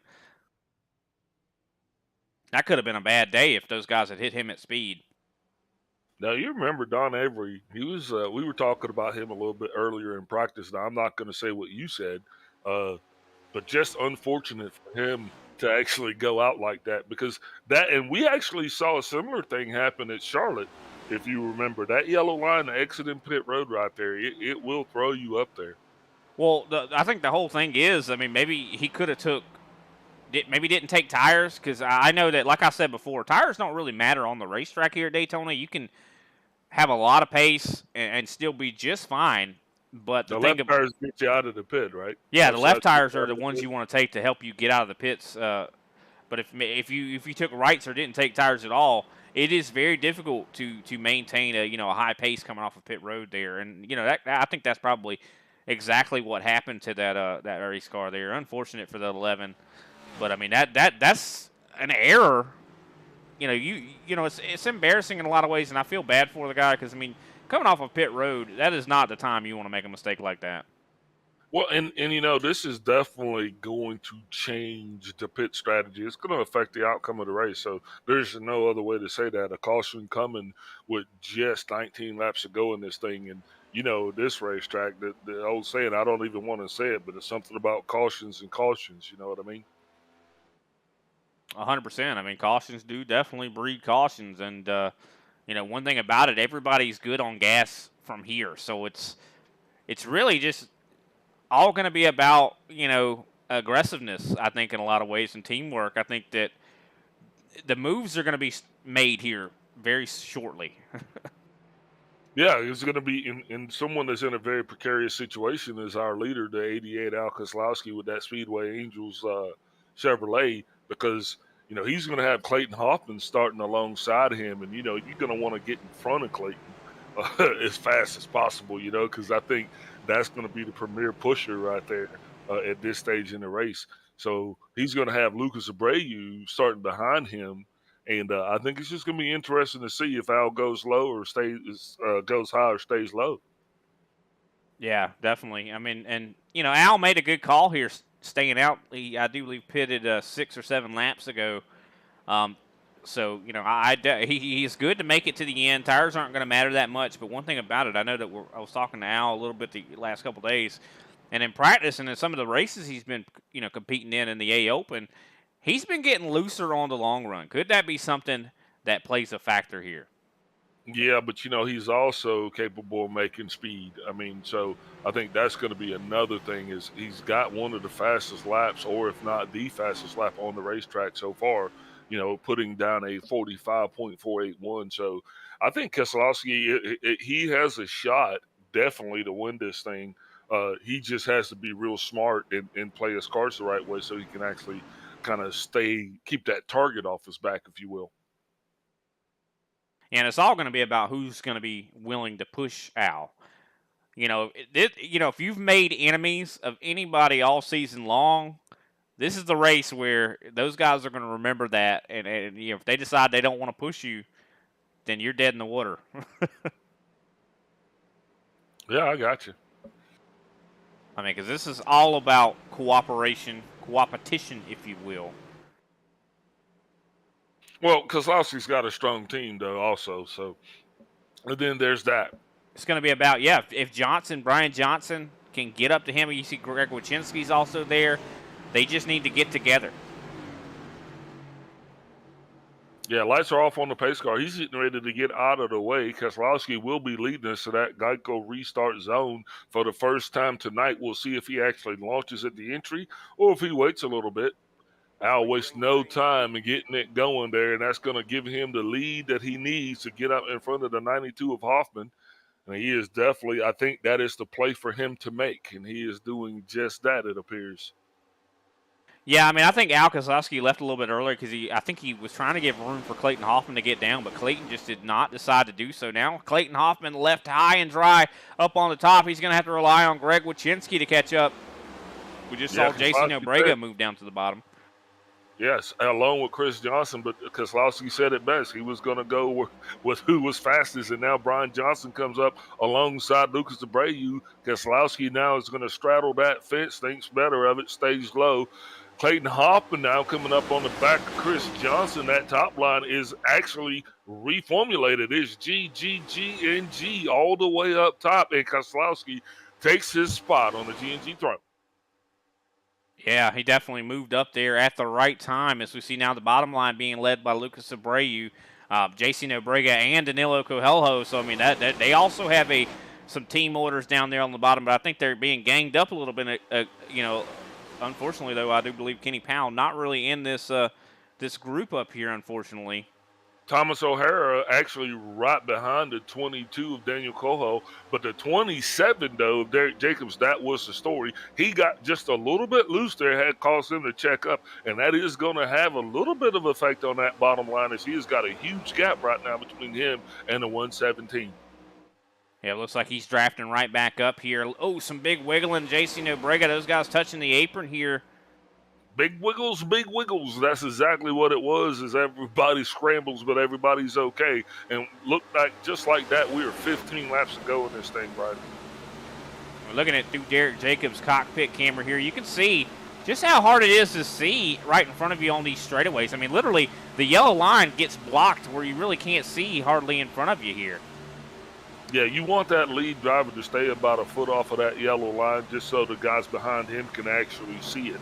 And, you just got to make sure that you stay low, because you're getting buffed all over the place, because the air is so turbulent coming around these cars on this racetrack that drivers are just having to, on and off the gas. You can't just run wide open around this thing. You'll definitely tear something up. Yeah, these guys going almost 200 mile an hour. I think even over 200 mile an hour for some drivers. Yeah, Keselowski, definitely getting it done, as he is leading this thing here with 14 laps to go.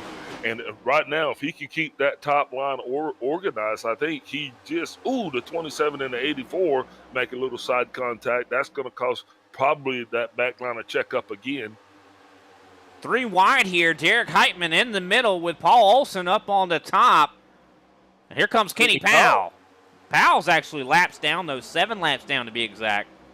Looks like he found the draft, though. I mean, he seemed to be way off the pace earlier, but now he is definitely matching race pace, so good on Powell. Yeah, definitely the heat has been turned up. Derek Heitman committed to running the middle here. And it looks like he's got a friend right behind him. I think that's Matt DeCiani.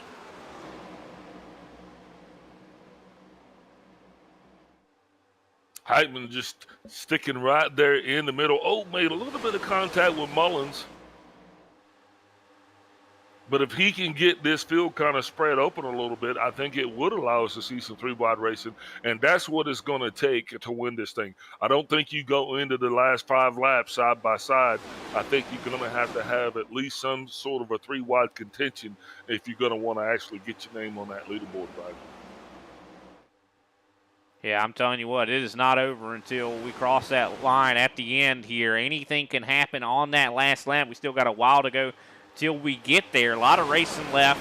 Still, a lot of things could happen. I mean, we talked about it earlier. Cautions could breed cautions. It seems like that is not the case. These guys doing a magnificent job here so far in this race. Bottom line starting to get a big run of momentum here. Here comes Lucas Abreu.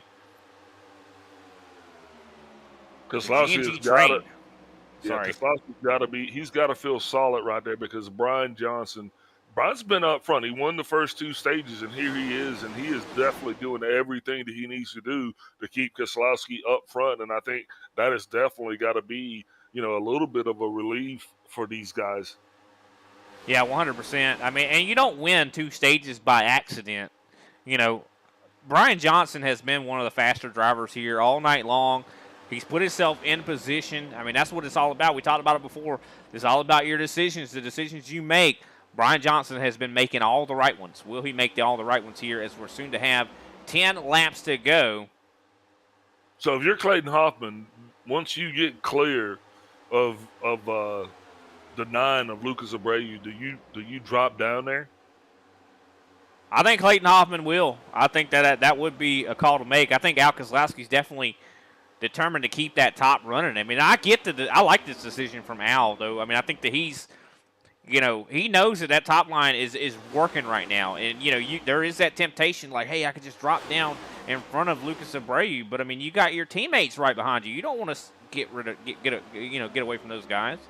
No, I think that Al will protect the inside in the middle once it comes to that time, but it's not that time yet. So I think right now he's doing exactly what he needs to do, and this guy obviously, knows what he's doing. I mean, it's probably, I think, one of these tracks that he's actually pretty good at, right?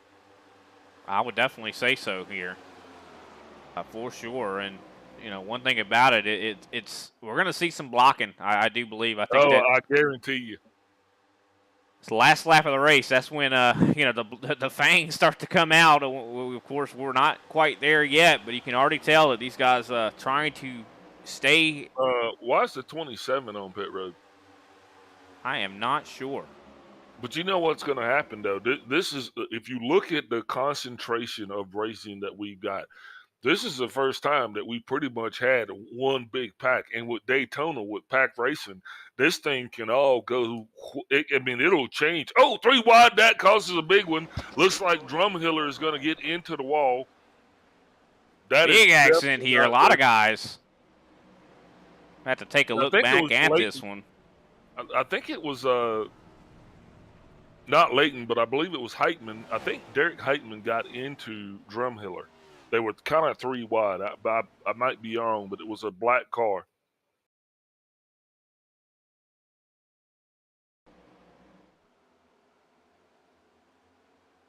Watching back right now to see exactly what happened here.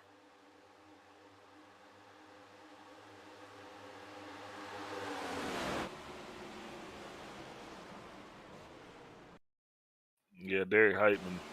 You'll see right here, he kind of comes up, has a run, goes to the inside. Now he's in the middle. They're 3 wide. Oh, Thomas O'Hara comes up and just tags him just enough. Oh, huge damage there from a lot of drivers. You see Jeffrey Souza. I think that took out almost everybody in Triad. Man, that's just unfortunate.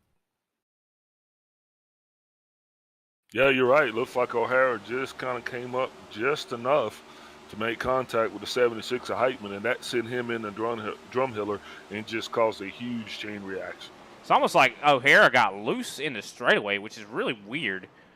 Paul Olsen, Carl Dobson, the 77 of Greg Bartlett, I believe, was Wayne also Grossi too. That was a mini big one. Yeah, I definitely think that was about as close to a big one as we're going to get here tonight. That was definitely involved a lot of drivers. I don't know, Brian. I mean, we're going to be 5 to go when this next flag flies. I think we're just got the pot of stew on, man. I think it's just simmering right now, but it's probably getting ready to boil over here. Just a couple laps. Yeah, with that though, I do believe a lot of drivers actually out of the race cars. I know a lot of guys actually on pit road trying to get major damage fixed. Randy Drumhiller won, Paul Olsen, John Mullins, Wayne Grossi, Jeffrey Souza. Derek Heitman actually is out of the car. He's a lap down now. Just to kind of just beat this point a little bit more, this is 2 sides to this coin, if you will, because this is a track where you do have a lot of time to get damage fixed because it takes so long to get around the racetrack there under pace speed. But on the second part, this is a very heavy aero-dependent track. So you're going to almost have to have a perfect race car if you're going to expect to even keep up with the draft here. I hate to be devil's advocate, but I mean, from what I've heard in these A Opens, like I would agree with you when it comes to like the truck or the Xfinity, but like these chassis are quite resilient. I think the main thing these guys are really going to be concerned with is keeping the tires safe. Yeah, till you step that totally. Yeah. I mean, I'm just saying, for those guys that just got into that crash, though, those guys had significant variations of damage, all the way from front end damage to right front damage to left front damage. So, if you got cosmetic damage on this aero track, it will hurt you. That's all I'm saying. You need a nose. Oh, you definitely do. And, hopefully no one got any RPMs, lost or anything like that. That's definitely also a big thing at a track like this.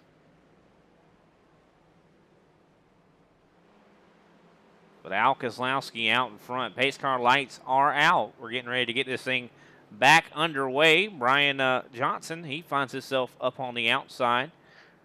And he's got Clayton Hoffman right there behind him. Chris Johnson's also been having a quiet race. Haven't talked a whole lot about him, but I'll tell you what, he's definitely in a very good position right now. And a lot of times, I know we've kind of, I think, said this before, third place, I think, is one of the best places to be towards the end of a race. Is that what you're going with? I mean, I'm gonna think. Chris Johnson, he's in a prime position right now. Well, that's a lot of familiarity for these guys that are up front there, especially these top four.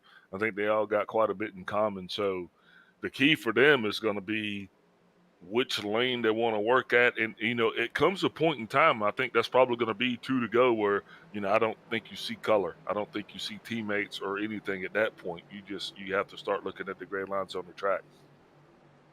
Yeah, I think it's all going to be about which line do you choose. I mean, like you said, especially on the last lap. That last lap, teammates don't matter in a lot of ways. I mean, you are trying to get the position you're going to be fanning out. I mean, if we're going to see 4 wide, that would be the time for it here. As we're going to have 5 laps to go.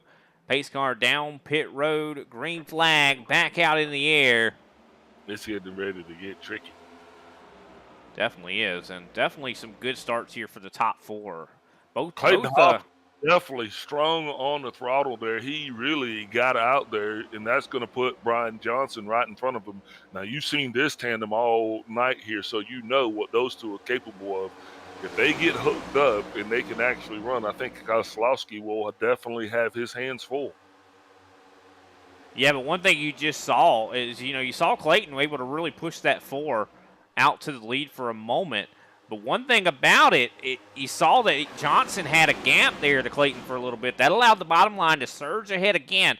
Now, that is something that you're going to see could be a detriment to that top line. If if Clayton gives too big of a bump to the 4 and there's a gap in between those two, it looks like they have definitely conquered that challenge.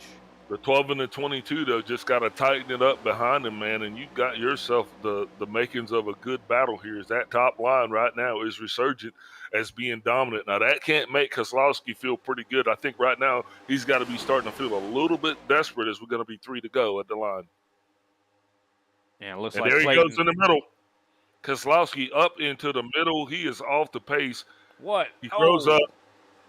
That was Dodson close. Barely gets by him. Now, Brayu now also trying to figure out if he wants to go make it 3 wide. Hoffman losing the edge just a little bit off of Johnson. JC Nobrega now going to be scored as your leader as they cross the line. Oh! And Kozlowski hits the 9 of Lucas Abreu. That sends Al through the grass hard into the outside wall, and Griesbaum plows into him. That was another big one. Just 3 wide right there, and the 88 and the 9 just get into contact with each other. You'll see Kozlowski now is going to pop up into the middle of the racetrack. And when he does that, it's just like a parachute, pulls him all the way back. Yeah, definitely curious why he decided. I wonder if it was just maybe an errant bump from the 48 that maybe sent him back there. No, he just moved up. He just started moving up and started sliding back. Well, let's see exactly what happened. You can see the 42 barely gets by him. Something else happens here. Yeah, you're going to be looking for the 9 of Lucas Abreu. These two are actually going to make contact. It's going to be almost 3 wide. Yeah, right here. Almost a little bit of net code there. See, Al dives to the bottom. Oh, huge hit. And here comes Griesbaum right into him. That is going to be day done for Al Kozlowski. Yeah, and Andrew Griesbaum, he can't seem to catch a break either, as I believe that was well, he had battled all the way back up the lead lap. He was a lap down. I don't know if that was just an issue of him starting late. He was running pretty solid there, but I think that's going to leave a big old dent in his front end also. Might have been a little touch there from Al Kozlowski, but it doesn't seem like it shouldn't have been that big of a deal, but it just caused calamity. Derek Jacobs flying down on the apron. You see Matt DeCiani, Kenny Powell sliding through Paul there. Osten also made contact in that. So that was just another mini big one. Having And a lot of now, those. looks like I do believe this is going to be the first green-white checker that we're going to have for the. I think you are correct. We're getting ready to have our first green-white checkered. Brian Johnson finds himself out in the lead right now. He has won stage 1. He has won stage 2. Can he win the race? Wouldn't that be some performance? Yeah, but you know what you got is, if you remember that group, because I started this off talking about the group Houdini. Now I'm going to hit you up with the group Crisscross, because that's what you're going to have on the start, because you're going to have Brian Johnson being pushed by the Rabbit Danielle Helho, and you're going to have JC Nebrega being pushed by the great Clayton Hoffman. So it's going to be interesting to see how this start kicks off, but those guys definitely having to trust the opponent, if you will, while watching their teammates. So I think it's just going to be a drag race to kind of get realigned, if you will. Or it's just going to be a run for the roses. Yeah, I don't think this is going to be any kind of easiness about this. These guys are going to be driving their hearts out. Of course, attrition has definitely set in here late in the race. Only, I do believe, 15 drivers remain on the lead lap. Andrew Griesbaum has gone a lap down. Al Kozlowski now 2 laps down. Lucas Abreu, he's also 2 laps down. Any idea what happened to the 27? I mean, he was on. Well, we did see, we did see him on pit road earlier, but he also was just involved in that same accident. I don't know what happened there before that, though. Tried to look back, but while I was looking back, we had that 3-wide issue and an accident just a caution or so ago. Do believe we're getting ready to see the lights go off on that pace car. And this has been an exciting batch. I mean, this has been a heavyweight bout. Now the guys that have made the good decisions and that kind of avoided the conflict, if you will, have a shot here with 2 to go in this thing. And you might just make yourself famous. So who are you thinking right now is going to be your hands-down favorite here, Brian, as we get ready to go for this first green-white checker attempt? Well, I would definitely say Brian Johnson. I mean, he's got Clayton now with him again. He chose the top. We saw the success those guys had on that last restart with that top. I think that's going to be the decision for the race. I mean, we've seen a lot of, like I said, we've seen success up there. Just really is going to depend on the guys that stick with these guys. I mean, we got Greg Bartlett, Carl Dodson. But see, those 2 guys, I do believe, aren't totally on pace. So it's going to be, because I remember they had a little bit of a gap back there from the 77 back. Now, Thomas O'Hara's good, and I do believe Chris D. Johnson's good. But those other guys, I don't know if they're actually going to be able to launch with the group, if you will. Yeah, we'll have to wait and see. I mean, there is a lot of hurt race cars out there. That is for sure. That's a lot of hurt out there tonight, Brian. But that Spiral Pipe 4 definitely has not had any hurt at all. Also, Clayton Hoffman. Both of those guys fairly clean. I mean, the 12, 22, we saw Thomas O'Hara kind of slid up a little bit, got Al Kozlowski, I do believe, or whatever. Maybe I'm confusing the wrecks. I think that was what we saw there with whenever Al Kozlowski went through the middle and Thomas O'Hara went up. A little bit of contact there. I don't think that was really a major deal for him. I think that the worst person that got it the worst probably was Kozlowski in that situation. But here comes the pace car down pit road. And we're getting ready to have our restart here to end all restarts. And there's the green flag. Look at Clayton Hoffman go. Bottom line just is caught sleeping, Big Al. Yeah, Clayton Hoffman laid back, and he got an awesome run. That's going to put him almost even with the 22 in the 12, sorry. But here they come with a heck of a run J.C. Nobrega has right now, and he is being pushed by the 22. These guys are definitely trying to make it work. Will the 12 stay low, or will he go high to block? Looks like it's too late to block, but he's keeping getting pushed by the 22. This might not work out too good for him. That was a big wiggle there from the 12. I mean, I think the 22 might have didn't hit him really square, and that bottom lost a lot of momentum because of that, but they're starting to regather it. And just like that, the 77 of Bartlett is right up into the mix. So, hey, eat your words out, Nixon. He is on pace. Yeah, those guys are doing great. That St. Adelauser 77 looks like he is right there waiting to try to get himself a podium position. Oh, and the 22 goes low below the line. That's going to lose his contact with the 12, which is going to cause them to pretty much be out of the picture. As the 77 now comes down low, he is going to be on the inside with no help. But here comes Mark Sanchez, and Sanchez elects to go high. Now we are 3 wide, and Sanchez is into the wall. Pandemonium is pursuing, Brian. Final lap of the race here. Sanchez out of nowhere, side by side for the lead. Being pushed by Matt DeCiani, and you got Clayton Hoffman shoving the 4 as they come around this one last time. Oh, and wrecking here's Sanchez into the outside wall. Greg Bartlett, Chris Johnson, and it looks like it's going to be Brian Johnson, your winner. Brian Johnson wins the stage 1. He wins stage 2, and he wins the race.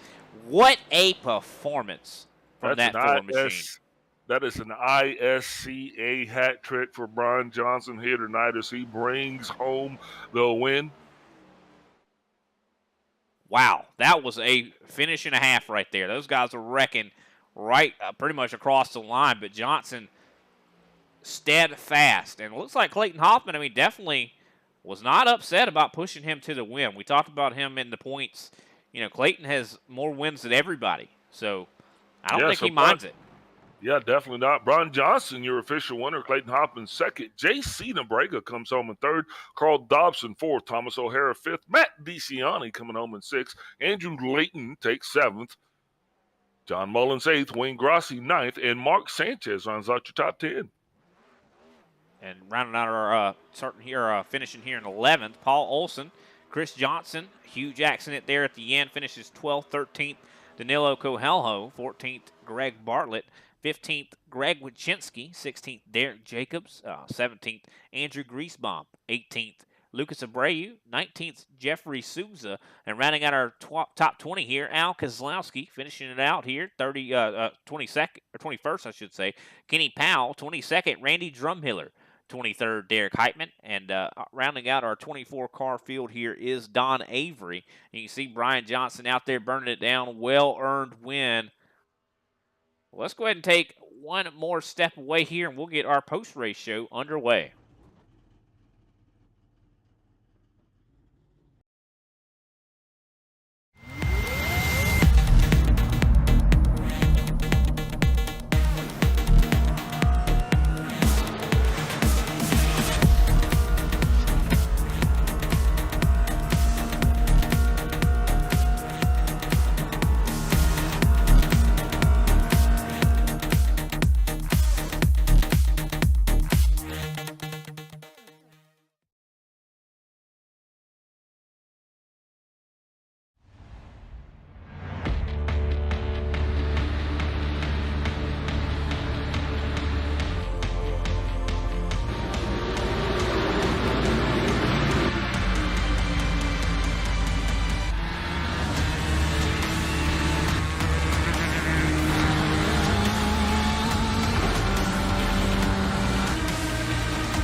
And we are back, ladies and gentlemen, for our post-race show here this evening. I do believe we're going to be joined in the booth by J.C. Nobrega, our third-place finisher. Definitely a valid strategy for all of you guys in the Brazilian team. You guys stuck together there till the end. Unfortunately, though, I do believe some of the other guys kind of got destroyed there at the end, but still third place, not a bad day, JC.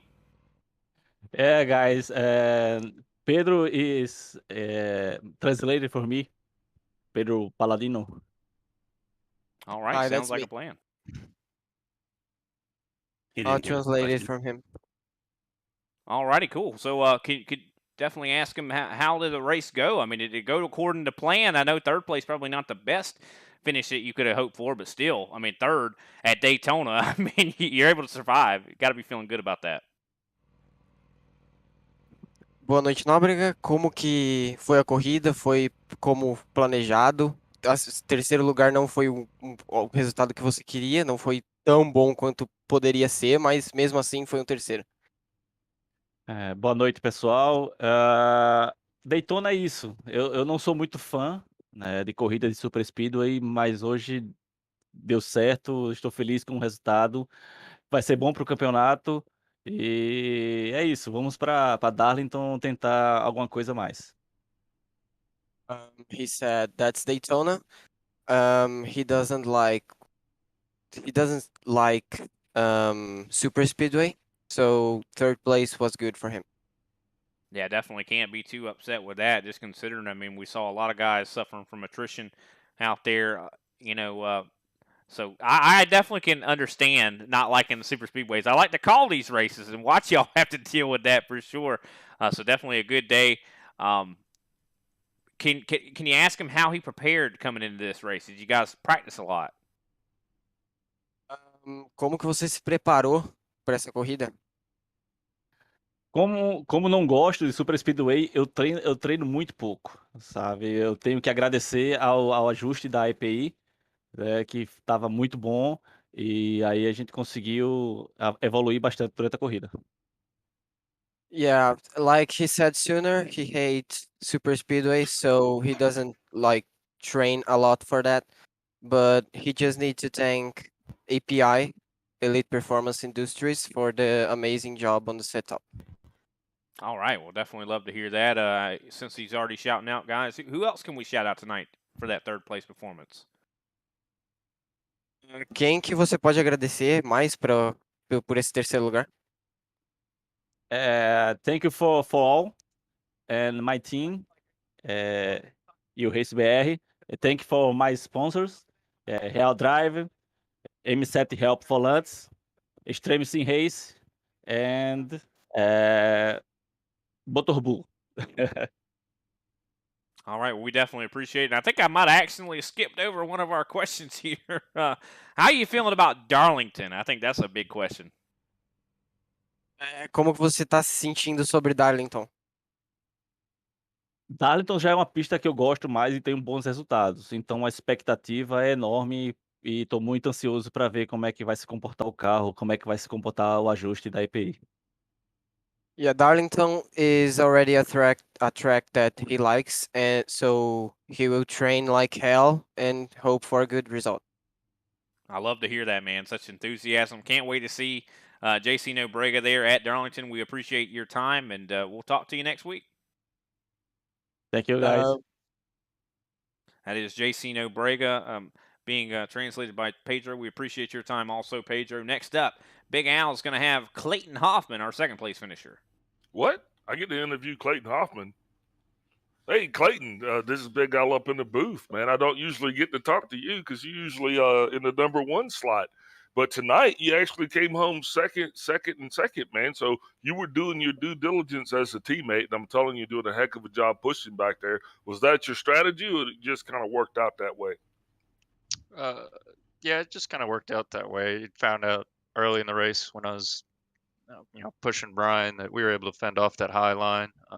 I haven't really done a lot of racing here, but I've heard that at least in fixed, the outside line's kind of stronger than the inside line. So I was pleased that we could hold off the outside line. So I knew I had a car that could push pretty good, and it seemed as the track cooled off, my rear tire temps were just staying lower and lower, and I was able to push more and more, and got us to push our way to second place.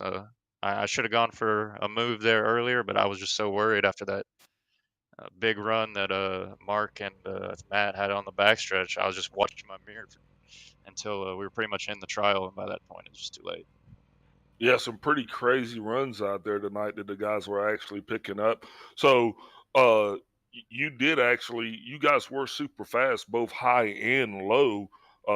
What exactly? So, this is a question, I guess.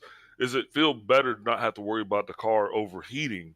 I mean, was that an issue at all, or were you actually just able to pretty much push free? Yeah, it's definitely an issue. When you get to a certain point here, these cars, even if you're not actually touching them, the car's going to heat up and get close to the point of overheating. So you gotta manage the gap in the corners. I was even trying to make a gap on the tri-oval just through any of the corners, just because that's where you gain the least from pushing. So I was just trying to push down all the straights the best I could. I mean, you always got to hit the back stretch or you're gonna mess up your lap. So as long as you got a big run off of 2 and 4 consistently to get a good push on those straights, that made the lap time difference. Now, were you comfortable with anybody else pushing you, or is that just something that you kind of stick to people that you trust? Like I said, when I came out to leading, I think it was like beginning of stage 2. I made a little bit of adjustment because I didn't fill my fuel up all the way, and when I was getting pushed, I didn't really feel like we were that fast. I don't know if it was me leading or uh, the person pushing me, but I just didn't feel that fast. I felt like I just wasn't as good as I was when I was pushing someone, so I just kind of stuck to pushing. And I knew I could push, or I knew, especially during that last stage, I pushed Mark Sanchez all the way up to the lead. I knew I could probably push anybody that had, I mean, any sort of speed. So mindset was just from there to push someone to the lead, and then if I had a chance to make a move, I'd make a move. Like I said, I kind of watched my mirror too long, wasn't able to make any sort of move. And to that end, though, you did shove Mark Sanchez, because I use that word. It was more like a shove. You shoved him to the lead, and you kept him up there for quite a while. But then when you decided to go low, Sanchez fell back through the field substantially. So that definitely was a testament to you pushing. Next week we're headed to Darlington. What are your thoughts on that? It's definitely a track where you need to be disciplined. Um, if you're not disciplined, you're gonna get that old Darlington stripe. So yeah, you got to stay disciplined. It's one of the tracks that it's actually challenging to run too wide, and you're most likely going to be losing a lot of time running too wide. So you got to plan your moves. You got to be on the same page as the person, whether you're making a pass on someone or you're letting someone by. It's really more of a track where you got to have that give and take. So I'd expect some people to hit the wall for sure. So yeah, JC Nebrega said that he is going to train a ton. What about you? How many laps do you see Mr. Hoffman putting down this week here in preparation for next Thursday's event? Probably quite a few. Been working on Q a bit. So haven't done a whole lot with race. Trying to, just go through the things, figure out what's fast.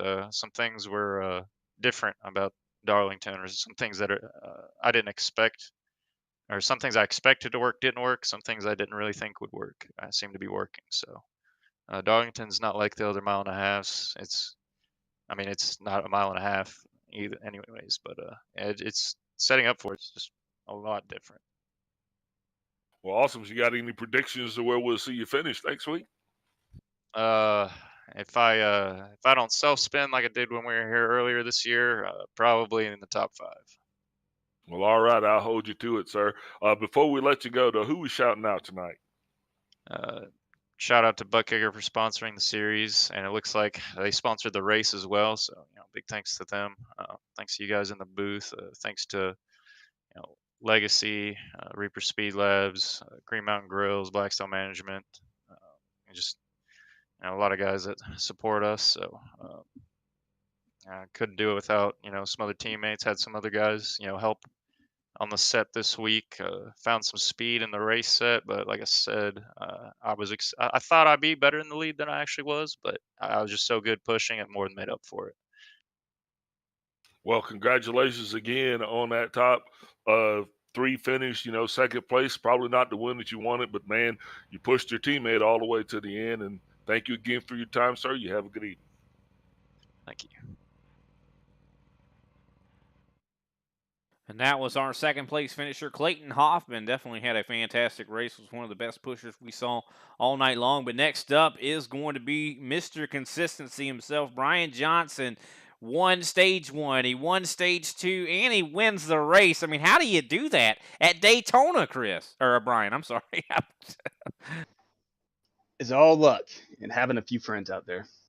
How is it? You know, it definitely is luck at Daytona, but you still, I mean, you had to put yourself in the right positions, and you did that time and time again. I mean, man, you just had a fast race car. Yeah, the car was good, but shout out to Clayton. He's a heck of a pusher. If it wasn't for him, I wouldn't have won this race, hands down. There at the beginning, he kept me out front, and there at the end, he won me the race. So, like I said, it's good to have friends out there. I'm with JC on this one. I'm not much of a super speedway fan, but when everything goes your way, it's pretty fun.